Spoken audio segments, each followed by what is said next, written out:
If you have an interest in motorcycles, you have likely heard of the Hells Angels. Known for their involvement in various criminal activities, this notorious gang has earned a fearsome reputation. It is no surprise that authorities view them as one of the most violent motorcycle clubs in the world. Among them, there are certain members who stand out as the most dangerous in history. Number 10. Maurice "Mom" Boucher. On June 21, 1953, Maurice Boucher was born in Sical, Quebec, Canada. He struggled in school, dropping out in the 9th grade and taking various odd jobs. Unfortunately, the money he made was not enough to support his escalating drug habit. Desperation soon led him into a life of crime. By 1982, Boucher became involved with a white supremacist motorcycle gang known as the SS. This caught the attention of the notorious Hells Angels. However, his entrance was delayed due to an arrest for assaulting a teenager. After serving a 40-month sentence, he finally joined the Hells Angels Motorcycle Club in Montreal in late 1986 or early 1987. Boucher quickly rose through the ranks, becoming one of the most powerful members in Quebec by the early 1990s. His criminal activities included drug trafficking and loan sharking. In 1994, after the arrest of Salvatore Cazzetta, the leader of the Rock Machine, rivals of the Hells Angels, Boucher saw an opportunity. As president of the Montreal chapter, he aimed to establish the Hells Angels as the dominant force in the drug trade throughout Montreal and Quebec. He pressured bars and dealers under Rock Machine control to surrender their businesses, but resistance led to violent clashes. On July 14, 1994, two hitmen from the Hells Angels stormed a motorcycle shop and brutally killed a Rock Machine associate. This act ignited the infamous Quebec Biker War, a violent conflict that lasted 8 years and resulted in the deaths of 162 people. The violence was staggering, with 84 bombings and 130 arson cases reported. Tragically, in August 1994, an innocent 11-year-old boy was killed when a remote-controlled bomb detonated while he was playing nearby. The violence escalated further when a prominent Hells Angels member was ambushed the following month, and 9 bombs detonated during his funeral. In 1995, Boucher founded a new faction of the Hells Angels called the Nomads Chapter, allowing him and his chosen members to operate freely across Quebec, further escalating their reign of terror. But one decision would change everything.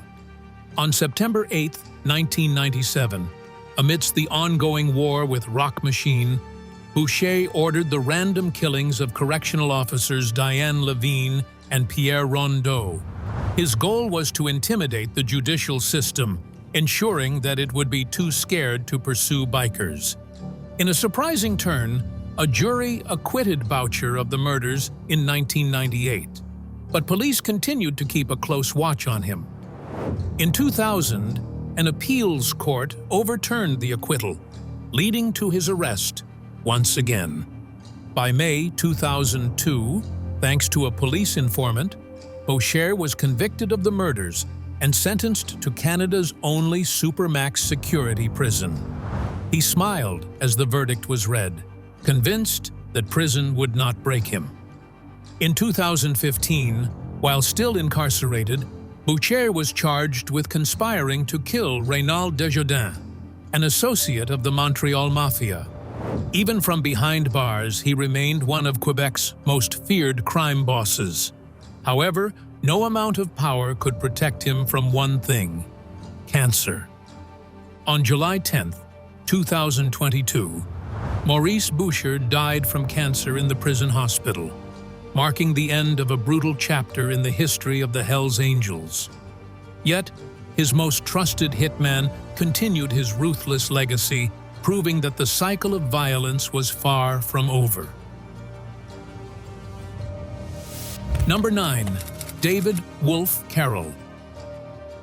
On April 1, 1952, a folk legend was born in Dartmouth, Canada.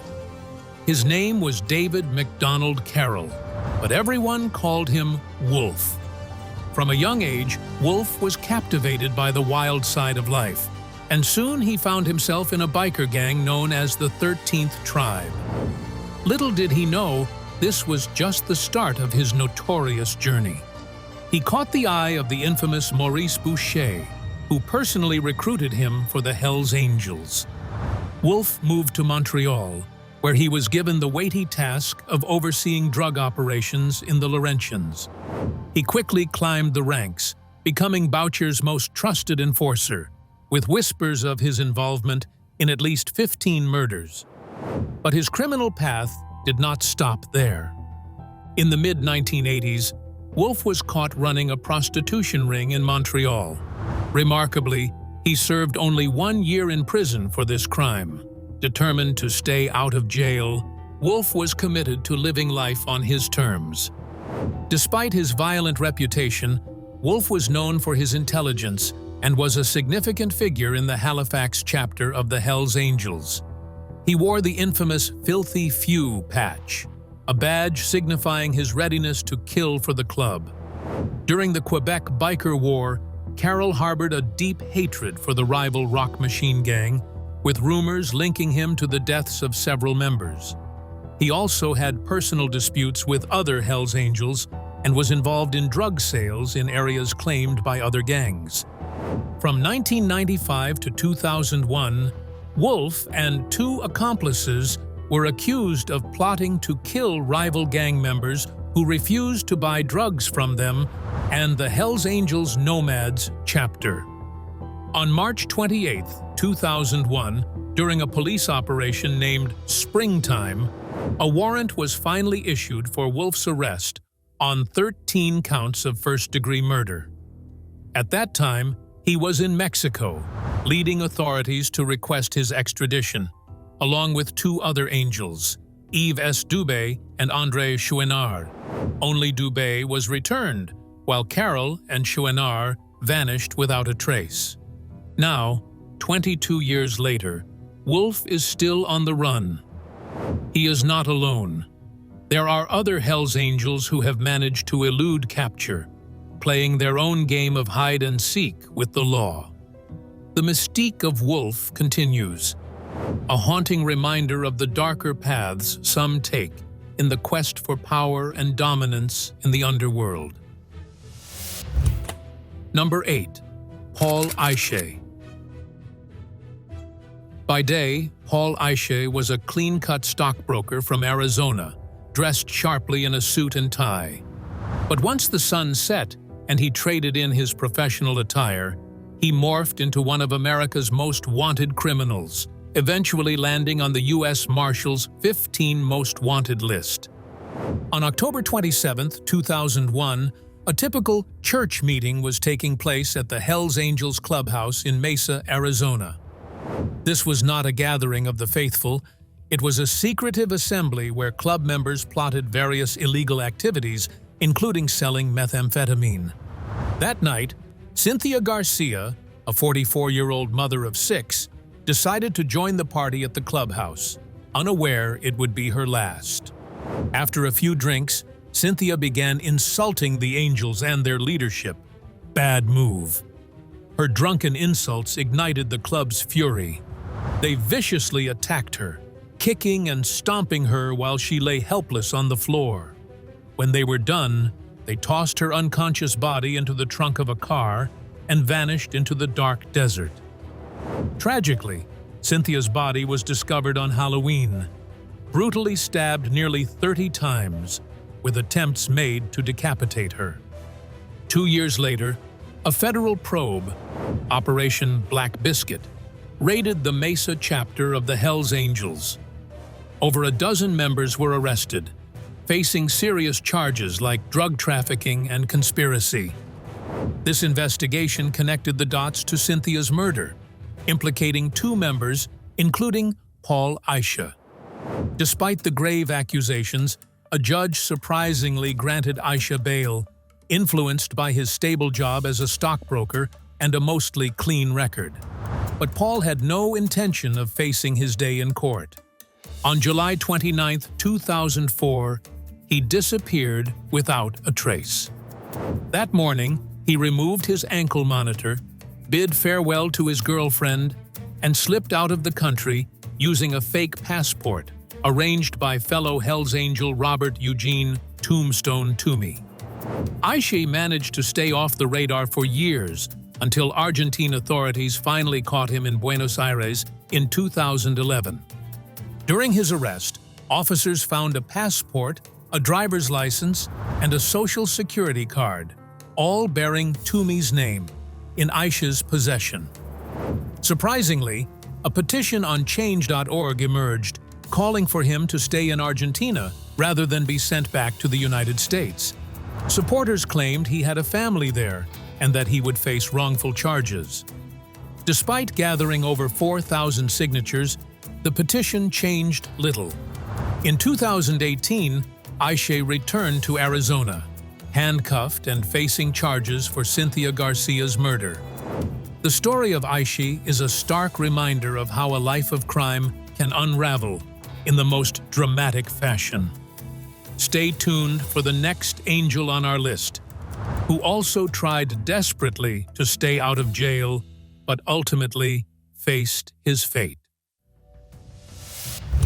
Number 7. Adam Lee Hall.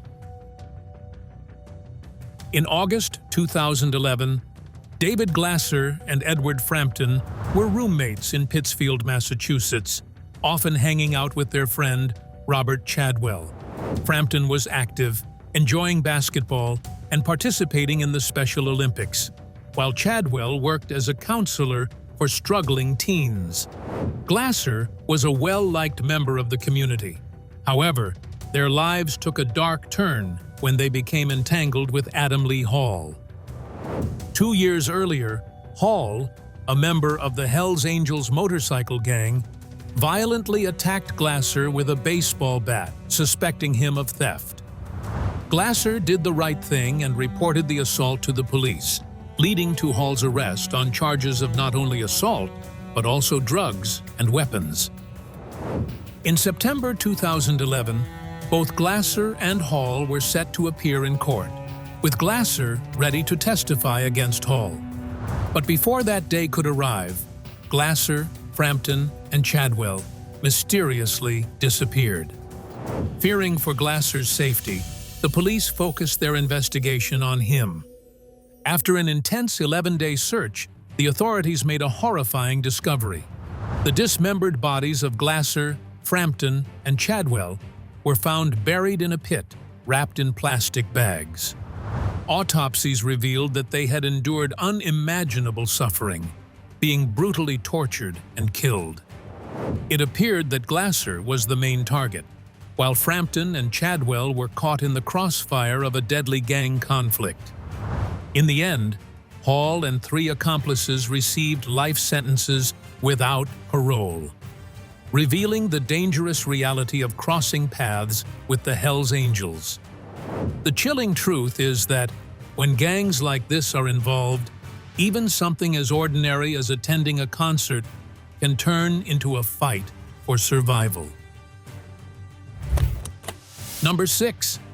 Alan Passaro.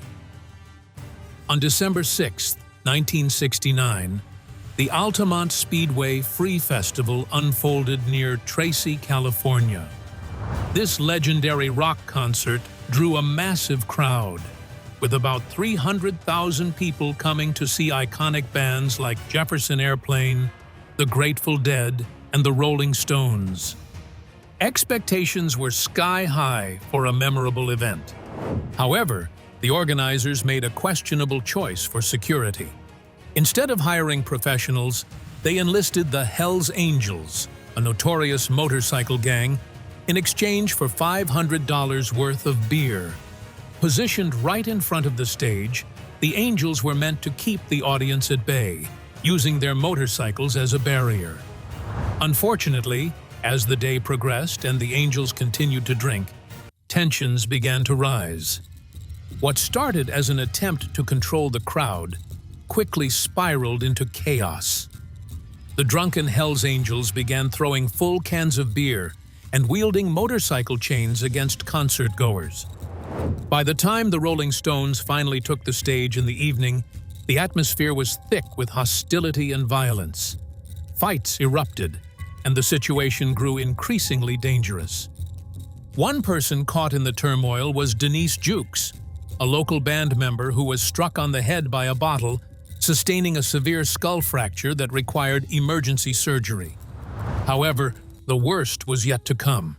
In a moment that would change everything, an attendee named Meredith Curly Hunter climbed onto a speaker box near the stage, only to find himself in a scuffle with two Hells Angels. After being punched and chased back into the crowd, Hunter returned, furious and agitated. His girlfriend, Patty Bredehoft, found him and pleaded with him to calm down, noting that he seemed irrational and quite high. Then came a shocking turn of events. In footage captured that day, Hunter was seen pulling out a small revolver and pointing it into the air. At that moment, Hells Angel Alan Passaro, armed with a knife, charged at him. In a terrifying encounter, Passaro managed to stab Hunter multiple times in the back. While Hunter lay on the ground, other Hells Angels began to stomp on him, adding to the horror of the scene. Passaro was arrested and faced murder charges. He claimed he had acted in self-defense during his trial, and in a shocking verdict, the jury sided with him, allowing him to walk free. This raised unsettling questions about the nature of self-defense, especially in such a brutal situation. Rumors swirled that the conflict stemmed from racial prejudice, as the Hells Angels may have targeted Hunter simply because he was a black man with a white woman. This was consistent with the Angels' troubling history of violence against people of color. Tragically, Meredith Hunter was not the only victim that day. Two others died in hit-and-run accidents, and another drowned in an irrigation canal. Just 1 year later, Passaro met a mysterious end of his own. He was found dead in the Anderson Reservoir, wearing a suit and with $10,000 in his pocket. The cause of death was ruled as drowning, but suspicions of foul play lingered. The Altamont Speedway Free Festival remains a haunting reminder of how quickly excitement can turn to tragedy, underscoring the darker sides of fame, violence, and social tension from that era. Number 5. George Wethern. George Wethern grew up in Oakland, California. At just 16, he dropped out of school and enlisted in the Air Force. But his service ended with an undesirable discharge. After leaving the military, he joined the Hells Angels, where he quickly rose through the ranks, largely due to his close friendship with the club's president, Sonny Barger. Though he left the Hells Angels around 1970, many members remained in his life.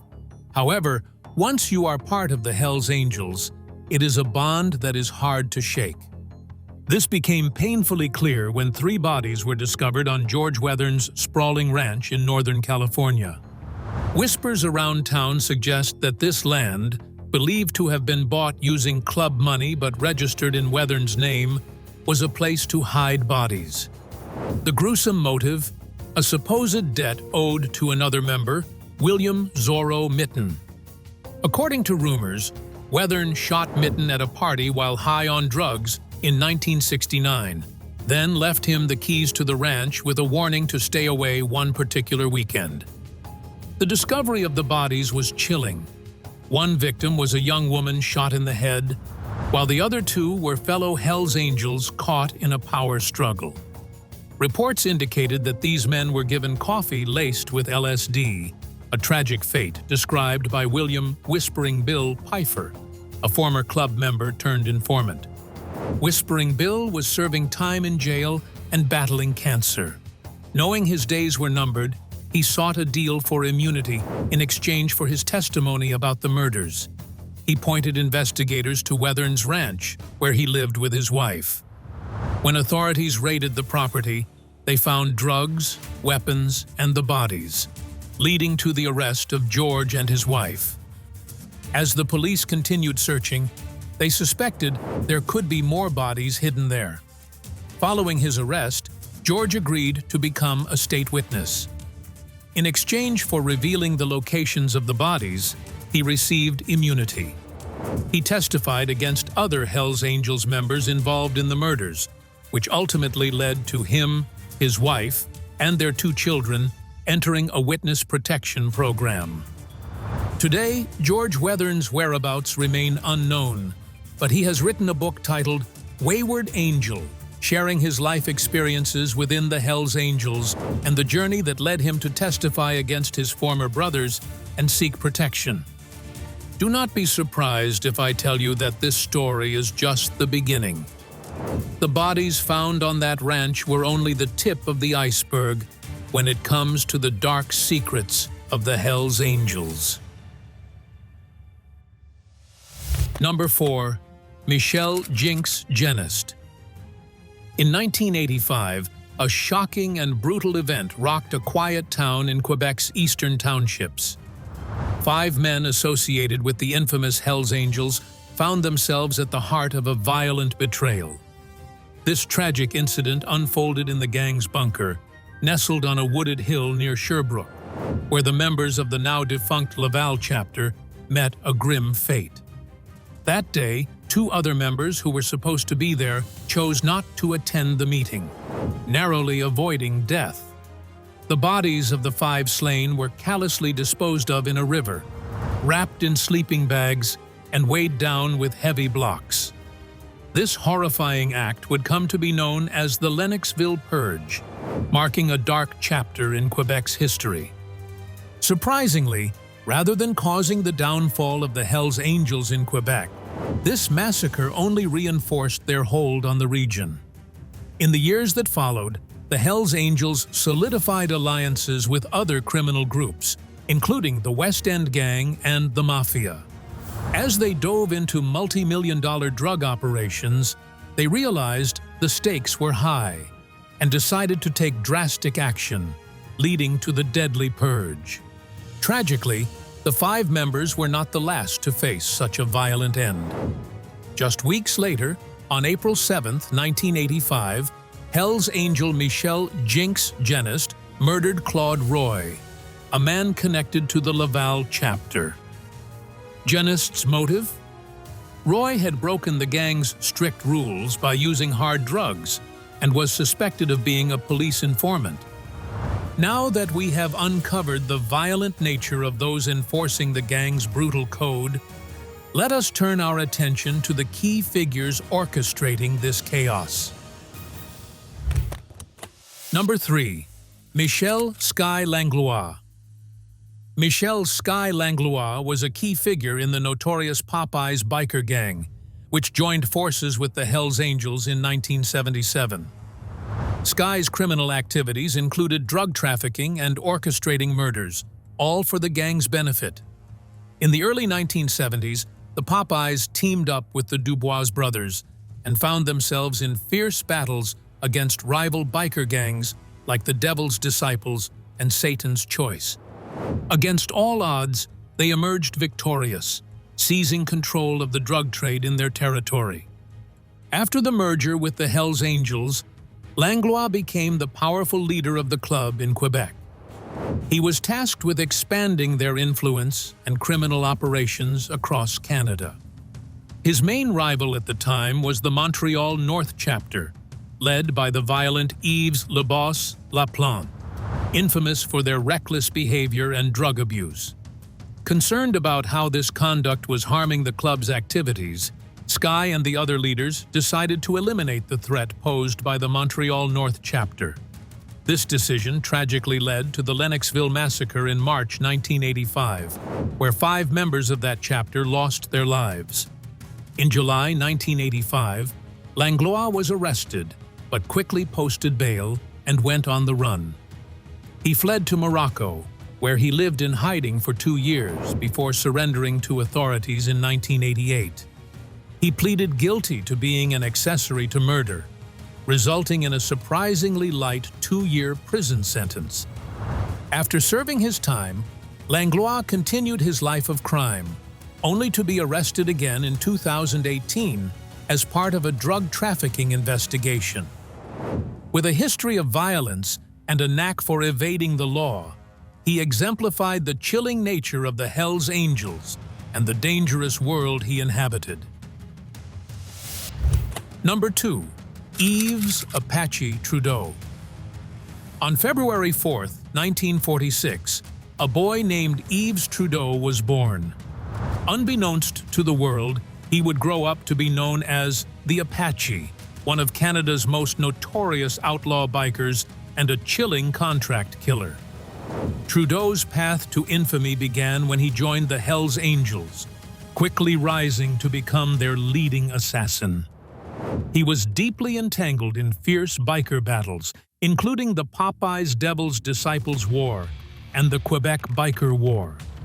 His life spiraled into chaos, fueled by a cocaine addiction and a growing fear that his fellow bikers were plotting against him. In 1985, after the shocking Lennoxville massacre, Trudeau made a bold choice to turn Crown witness, sharing vital information about the grim underworld of organized crime. In exchange, he received a surprisingly light sentence of life in prison, with the chance for parole after just 7 years, a decision many found hard to accept. In 1994, Trudeau was released under a new name, Denis Coté, but his taste of freedom did not last long. In 2004, he was arrested again for assaulting a young boy, leading to an additional 4-year sentence. Tragically, in 2006, his life was further shattered when he was diagnosed with bone marrow cancer. He was moved to a medical center where he ultimately passed away in 2008. Trudeau's story is a haunting reminder of how one man's choices can lead to a life filled with violence and despair. Number 1. Robert Chico Mora. Before the Hells Angels arrived in Arizona, the Dirty Dozen Motorcycle Club, led by Robert Chico Mora, was the most feared biker gang in the state. Known for their black and white patch, they struck terror in the hearts of both law enforcement and everyday people. Shootouts, drug use, and wild parties surrounded the club's activities, making them notorious among locals. In 1977, the Dirty Dozen made a life-changing decision. They joined forces with the Hells Angels. Chico Mora was a key player in this merger, seeing it as a way to connect his club with the larger global brotherhood of the Hells Angels. He was both respected and feared for his ruthless reputation. Mora's history included a manslaughter conviction from a shooting incident in 1980 and numerous charges related to drug trafficking and illegal weapons. Chico was known for his physical strength and intimidating stance. People often warned, "Never cross Chico. He would not hesitate to harm anyone, even a fellow Hells Angel, without a second thought." His fierce reputation and brutal ways made him a legend among bikers. Chico Mora passed away on January 1, 2014. His funeral drew a large crowd of Hells Angels, a powerful testament to his significant impact on Arizona's biker community. His legacy still resonates, marking a turbulent and unforgettable chapter in the history of the state's biker scene. We hope you enjoyed this video. If you would like to check out more videos we have made for you, click on one of them on the screen or check out the channel. Thanks for watching, and we will see you next time.